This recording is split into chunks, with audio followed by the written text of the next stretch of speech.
May namumuo nga bang tensyon sa Kongreso? Ang balita ko mga kababayan ko, gusto na daw palitan si Speaker Bogie D. Tanungin ko po kayo mga kababayan ko, payag po ba ang sambayan ng Pilipino magpalit tayo ng House Speaker? Mga kababayan, palitan daw yung House Speaker. Sapagkat mga kababayan ko, ayaw ho daw di umano ng mga kongresista kay Speaker Bogie D. Totoo ba ito, mga kababayan ko? Abay, pag-usapan natin yan, mga kababayan ko. Ito ang balita. Umugong na naman ang pagpapalit ng liderato sa Kamara kahit nakabreak ang mga kongresista. Magkakaroon kaya ng bagong speaker ngayong bagong taon. Live mula sa TV5 Media Center, nangunguna sa balita si News 5 House Correspondent Marian Enriquez. Marian, una sa lahat, saan ba galing ang balibalitang may kudeta na naman sa Kamara? Okay. Bago natin pakinggan ng balita ng una sa lahat ng TV5, mga kababayan ko, meron po akong sasabihin. Nag-break ang Kongreso sa kanilang Ang balita ko mga kababayan ay meron pong na namang gustong umupo, mga kababayan ko. Oy. Meron pong gustong umupo, mga kababayan, sa pagka-speaker at mahawakan ng pagiging Speaker of the House. Babae ba ito o lalaki, mga kababayan ko? Yan po ang mainit na tanong. Babae po ba ito o lalaki, mga kababayan? Kasi meron hong dalawang nag-aaplikante, di umano, sa pagiging speaker, mga kababayan. No? Sa pagiging speaker, mga kapatid. Meron hong aplikante sa pagiging speaker ho. Dalawa. Itago na lang natin sa pangalang di umano'y Toby, mga kababayan ko. Allegedly, Toby ang pangalan. Allegedly, at tago na lang natin yung babae sa pangalang Gloria, mga kababayan ko. Di umano ay gustong makakuha ng spot ng House Speakership. Kung ako tatanungin ninyo, mga kababayan ko, unahin ko na kayo. Sapat naman para sa akin si Bogie D na maging House Speaker. Hindi ko naman sinasabi na ayoko sa kanya. Gusto ko lang yung ginagawa niya na pamamalakad sa loob ng Kongreso na patas, walang labis, walang kulang. Hindi siya kagaya ni Martin. Hindi ko pinupuri si Bogie D, hindi ko pa nami-meet in person yan. Hindi siya kagaya ni Martin Romualdez, mga kababayan ko, na ang direksyon, no? Shoutout kay Smokey, Happy New Year kapatid. Na ang direksyon, mga kababayan ko, lahat kausapin, socialize. Hindi siya ganon. Hindi rin siya katulad ni Martin na mayroong backup na saldi-ko. 'Di ba? Yung budget of appropriation ngayon nasa tamang landas. Sinabi ko na. Mga kababayan, second, mga kapatid, kung uupo itong mga nag-a-apply na to, worst comes worst. Bakit? Mangungurap lang yung mga yan. Mga kababayan, gusto nilang makakurap ulit. Si Gloria, itong tagtatagong aplikante hindi umano'y pangalan na Gloria, gustong makabalik na House Speaker because of power. Yung nagtatago naman sa pangalan Toby, ganun din. Gusto rin makaupo dahil gusto rin makaupo sa power bilang House Speaker. Yan ho ang nakakatakot doon, mga kababayan ko, na magkaganon. Kaya marami ho ang taong nag-a-apply ho sa posisyon na yan. Kasi ho mga kababayan ko, may source ng pera. Tandaan niyo, kapag ang pera ay hawak ng maling tao at nagpatakbo sa gobyerno natin, saliwa-saliwa. Pero sa panahon po ni Speaker Bogie D, wala ho ako nakikitang anomalya at nagiging pataso, mga kababayan ko, ang kanilang ginagawa ng ginagawang pagbibigay ng budget sa ating mga kongresista. Hindi ho to katulad ni Martin na pag hindi ka pumirma, wala kang budget. Mga kababayan ko. 'Di ba? Yan ho ang ginagawa nila. Ngayon ho, tanungin, pagkakaalam mo ng umuugong na daw, papalitan daw si Speaker Bogie D. Ito ho. Sir G, kahit ngayon ilang leader ng Kamara hindi alam kung saan galing itong usap-usapan na magkakaroon nga ng kudeta, pero lumabas sa isang article na nagsasabing hindi masaya yung ilang kongresista sa pamumuno nga ni House Speaker Bogie D. Hindi masaya ang mga, kailangan ba sila maging masaya o kailangan nila magtrabaho? Ano ba unahin natin? Yung kaligayahan ng mga kongresista o magtatrabaho sila sa mga distrikto nila? Iba kasi ang ugali ni Speaker Bogie D kung tatanungin nyo ako. May mga naikwento na sa akin yan na stricto talaga yung tao na yan sa Isabela, mga kababayan ko. Yan ang totoo doon. Tanong. Mas pinipili raw kasi nito ni Speaker D na makisalamuha lang sa kanyang inner circle. Umaasta raw itong si Speaker D na hindi niya kailangan yung mga kasamahan niyang kongresista. Umuugong din nga itong kudeta sa gitna ng pagkakadawit ng mga kongresista sa flood control scandal. At naging issue rin kamakailan yung umano'y 2 million pesos na Christmas bonus sa mga kongresista. Isiniwalat nga yan ni Congressman Leandro Leviste. Pero Tatanungin ko lang yung 2 million bonus na sinasabi nila, hindi po bonus yun. Galing po sa MRO yun. Kaya ho sinasabi ni Leviste, malabo hong mangyari, mga kababayan. No? Hindi ho totoo yun. Kasi kada buwan, doon inuhugot yung pampasahod ng mga empleyado nila sa mga distrikto. Magkano ho ba yung 2 million? Maliit nga ho yun, kung tutuusin Bayad, ang akala ninyo, may bayad pa sa consultant yan, may bayad pa sa mga GO employee yan. Diyan din hinuhugot yun, mga kababayan ko. So, itong si Leandro Leviste, first time maging kongresista, di wag mo kunin, pahirapan mo sa pagpapasahod yung mga tauhan mo. Ganun lang kadali yun. Kung maipit ang budget mo, kasalanan mo yun. Wala akong doubt sa 2 million. Maliit yan Maliit yan. Maliit yan, 2 million na yan. Kung ikukumpara mo sa pagpapasahod doon sa mga empleyado. Sa empleyado ng isang kongresista. Alam mo, sa pag may mga empleyado, mga kongresista, malawak po yan. Hindi po basta-basta. Okay? Hindi ho basta-basta yan, malawak ho yan. Malawak ang ibig sabihin yan. Hindi ho yan lagay, hindi ho yan bribe, hindi ho yan bonus. Yung 2 million na yan. Kaklaruhin ko ho sa inyo, mga kapatid, if you are in Congress at kongresista ka na isang distrikto, yan dyan mo hugutin yung pampasahod mo sa mga tao. Mga kababayan. Dyan mo hukunin. Okay?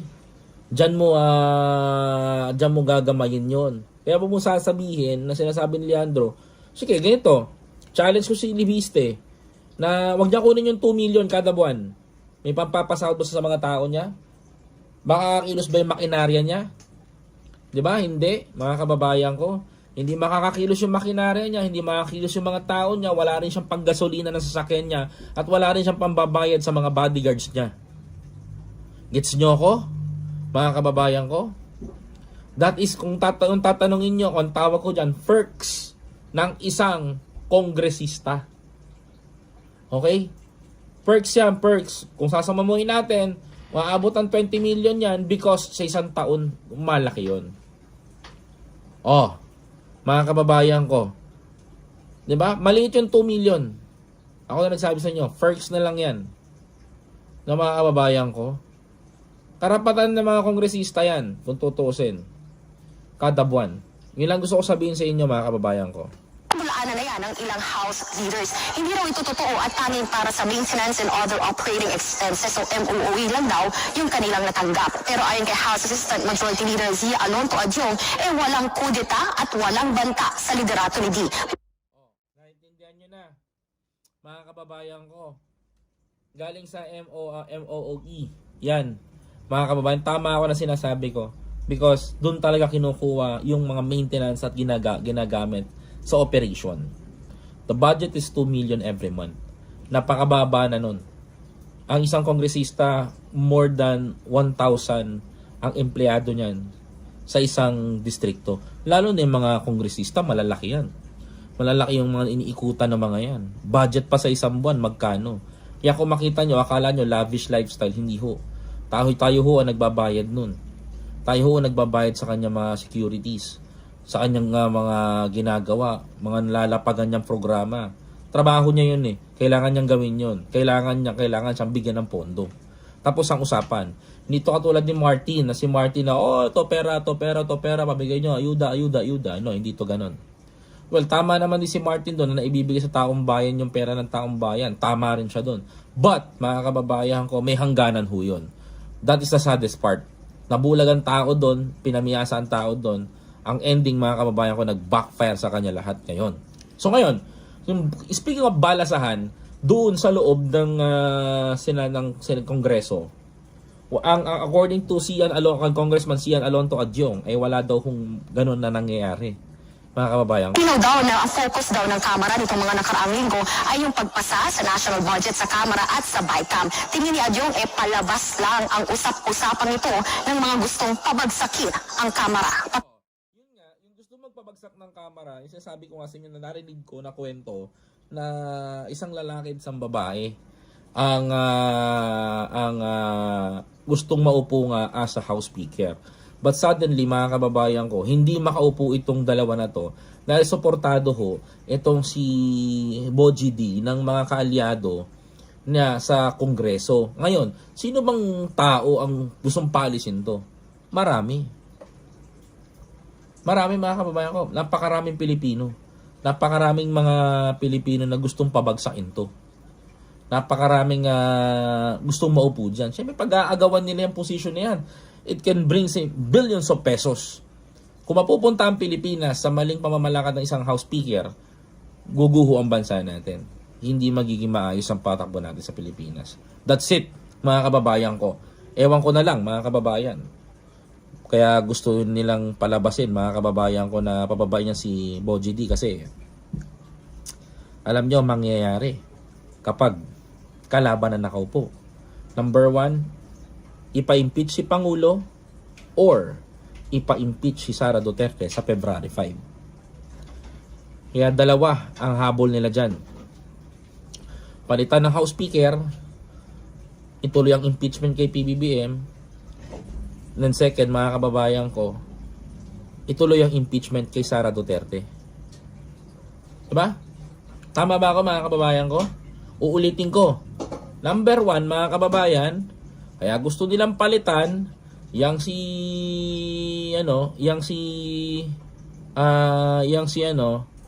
Boji D kasi gustong ipa-impeach si Pangulong Bongbong Marcos o ipa-impeach si Sara Duterte. At dalawa lang naman 'yan, mga kababayan ko, 'di ba?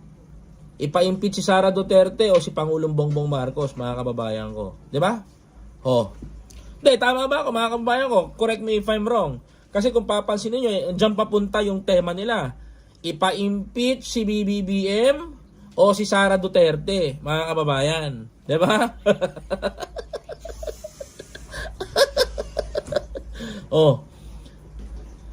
Yun, mga kababayan ko.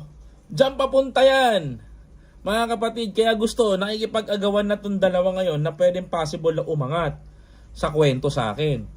Kasi, pag nahawakan nga naman nila, ay ginansya. Paldo, mga kababayan ko. 'Di ba? Hindi nila mapapa-impeach nila si BBBM, si Sara Duterte lang ang matitira. Presidente. 'Di ba? O, mga kababayan ko, ipa-impeach si Sara, mga kababayan ko. Mga mangyayari. Yan yung pinaka-possible. Kaya pinapabagsak nila si Speaker Boji D. Tuloy. Tignan natin itong pahayag ni Congressman Adyong. What's this? So, during the ratification, that's the opposite of what the balita were saying, di ba? Kaya sabi ko, saan ba nanggagaling ito? I think the people who are actually creating and fabricating all these lies, because they see despite the attacks leveled against the House, we remain to be stable and united. And I think the detractors want to see a gap and a faction happen and division happen within in the ranks. Correct. Ganyan talaga gagawin nila, Congressman Sia Alonto Adjong. Kasi bakit, mga kababayan ko? The near fact na mapa-impeach kasi, doon tayo, ako theory ko to ba, andun ako sa impeach eh. Pag napapalitan yung speaker, hindi nila mapapa-impeach si Sara. Tuloy ang ano.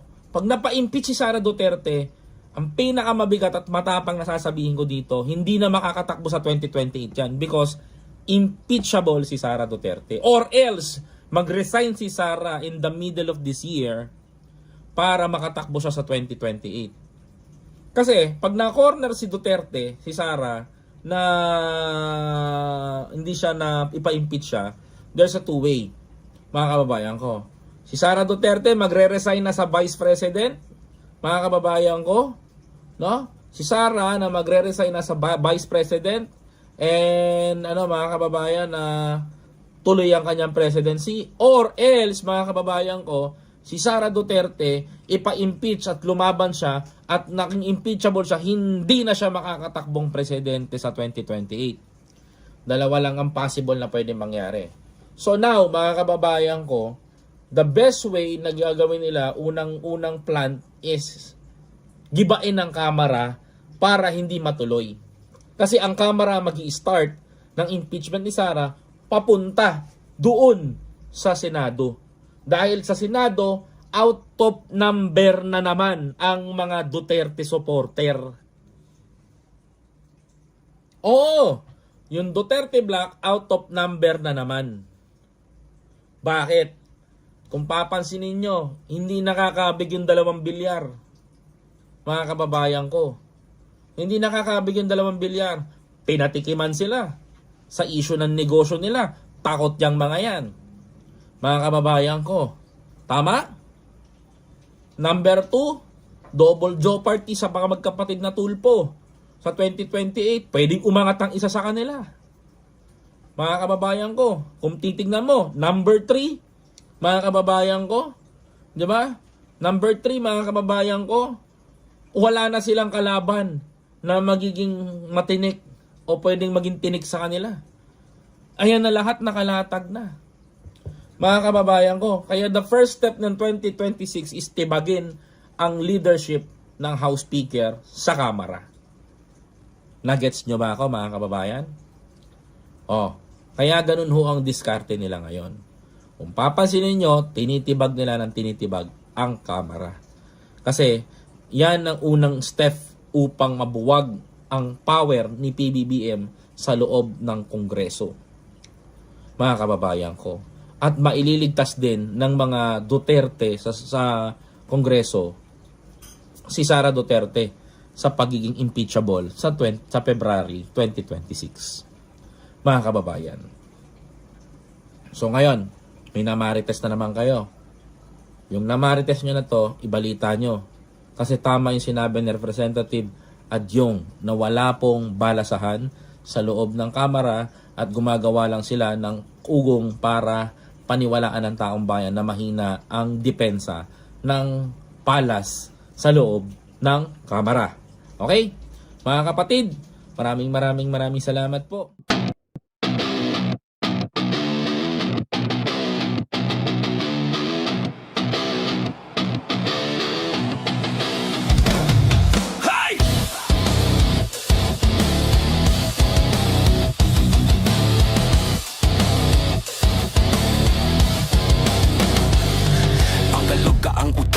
Hindi na uubra, mga pekeng balita agad mabubura. Mga troll farm, malamang susuko na. Dahil kami ang bebenga, humanda ka na. Mga makachina, benga, benga. Mga fake news, benga, benga. Salbahing dedes, benga, benga. Halik sa Walang kawala ang may sala!